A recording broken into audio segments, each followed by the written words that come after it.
Trump administration अब एक नया प्लान अमल में लाने जा रहा है जिससे कुछ मामलों में असाइलम मांगने वाले लोगों का इंटरव्यू लिए बिना ही उनका केस रिजेक्ट किया जा सकेगा। सीबीएस न्यूज़ की एक रिपोर्ट के अनुसार हाल ही में कुछ इंटरनल फेडरल डॉक्यूमेंट्स में इस बात का उल्लेख किया गया है। अमेरिका में असाइलम मांगना और पाना दोनों ही दिन ब दिन मुश्किल हो रहा है। ऐसे में अब इस नए प्लान से जिन्हें अमेरिका में 1 साल से अधिक समय हो गया है, ऐसे लोगों को सबसे ज़्यादा असर होने वाला है। अब तक असाइलम मांगने वाले लोगों का इंटरव्यू करना अनिवार्य था, लेकिन इस प्रस्तावित नियम के तहत यूएससीआईएस के अधिकारियों को इंटरव्यू लिए बिना ही असाइलम एप्लीकेशन रिजेक्ट करने की अथॉरिटी दी जाएगी। जिन लोगों ने अमेरिका में लीगल एंट्री ली हो वो 1 साल के स्टे के दौरान कभी भी अफर्मेटिव असाइलम के लिए अप्लाई कर सकते हैं। इसके लिए यूएससीआईएस में एप्लीकेशन करनी होती है, उसके बाद एप्लीकेंट का इंटरव्यू होता है। अगर यूएससीआईएस असाइलम एप्लीकेशन रिजेक्ट कर दे तो मामला इमिग्रेशन कोर्ट में पहुंचता है। 2024 तक अमेरिका आए 1 साल से ज़्यादा समय हो गया हो, उसके बाद भी कई लोग असाइलम के लिए एप्लीकेशन किया करते थे। इसके लिए इतनी देरी क्यों हुई, उसका उचित कारण देने पर एप्लीकेशन स्वीकार भी कर ली जाती थी।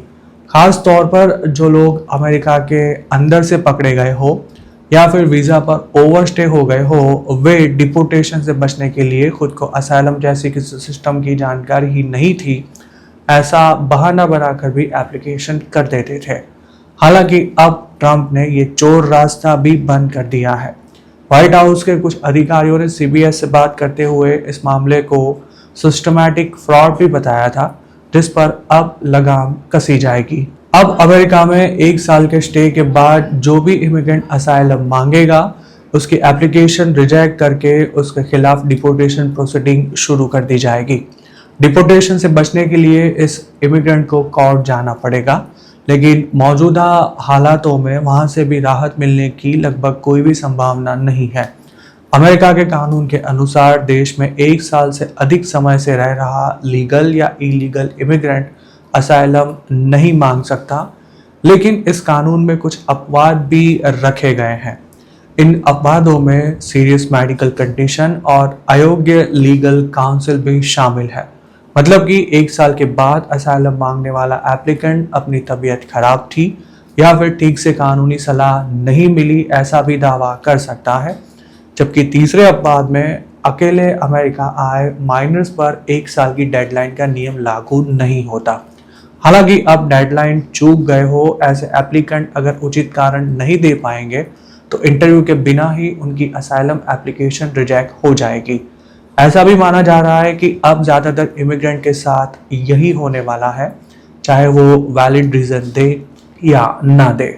यूएससीआईएस के प्रवक्ता ने इस बारे में सीबीएस को दिए एक स्टेटमेंट में बताया कि बाइडेन की इमिग्रेशन पॉलिसी के कारण फिलहाल पेंडिंग पड़े लाखों केसों का बैकलॉग घटाने के लिए ट्रम्प एडमिनिस्ट्रेशन अलग अलग विकल्पों पर विचार कर रहा है। इस प्रस्तावित नियम से असाइलम एप्लीकेशन को इमिग्रेशन प्रोसीडिंग्स के लिए रेफर करने का समय बर्बाद करने के बजाय जल्द से जल्द उस पर आखिरी फैसला लेने में मदद मिलेगी। और अब अगर इंडियंस की बात करें तो स्टूडेंट या फिर विजिटर वीज़ा पर अमेरिका गए हो या फिर बिना पकड़े गए बॉर्डर क्रॉस की हो, ऐसे कई लोग 1 साल के बाद असाइलम के केस किया करते थे। उनकी एप्लीकेशन अप्रूव करनी या नहीं, उसी पर यूएससीआईएस में काफ़ी समय निकल जाता था और केस भी सालों साल चलता रहता था, जिससे ऐसे लोग वर्क परमिट हासिल करके आराम से अमेरिका में रह सकते थे और काम कर सकते थे। हालांकि अब अफर्मेटिव असाइलम मांगने वालों के लिए वर्क परमिट समेत के नियम कड़े बना दिए गए हैं। हाल ही में एक रिपोर्ट आई थी कि जिन लोगों के असाइलम के केस की मास्टर हियरिंग 2019 तक शेड्यूल है, ऐसे कई इमिग्रेंट की डेट्स अब बदली जा रही है। इसके अलावा इमिग्रेशन कोर्ट्स में ही इस प्रकार के सिस्टम खड़ी की जा रही है कि मास्टर हियरिंग में हाजिर रहना मुश्किल हो जाए। अगर कोई इमिग्रेंट मास्टर हियरिंग में हाजिर ना रह सके तो पहले ही सुनवाई में उसके नाम का फाइनल रिमूवल ऑर्डर इश्यू कर दिया जाता है, जिससे एप्लीकेंट डिपोर्टेशन प्रोसेस में आ जाता है और उसे कभी भी पकड़कर डिपोर्ट किया जा सकता है। 2026-27 में जितने भी अनडॉक्यूमेंटेड इमिग्रेंट्स अमेरिका से डिपोर्ट होंगे, उनमें एक बड़ा हिस्सा असाइलम मांगने वाले लोगों का भी रहने वाला है। अब तक असाइलम का केस करने के बाद वर्क परमिट हासिल कर लेने वाले इमिग्रेंट मानो ग्रीन कार्ड मिल गया हो ऐसे अमेरिका में रहा करते थे, लेकिन ट्रम्प के राज में जब लीगल इमिग्रेंट्स का ही कुछ ठिकाना ना हो तो स्वाभाविक है कि अनडॉक्यूमेंटेड इमिग्रेंट को तो कभी भी पकड़कर डिपोर्ट किया जा सकता है, उसने असाइलम का केस किया हो या ना किया हो, इससे अब कोई खास फर्क नहीं पड़ता।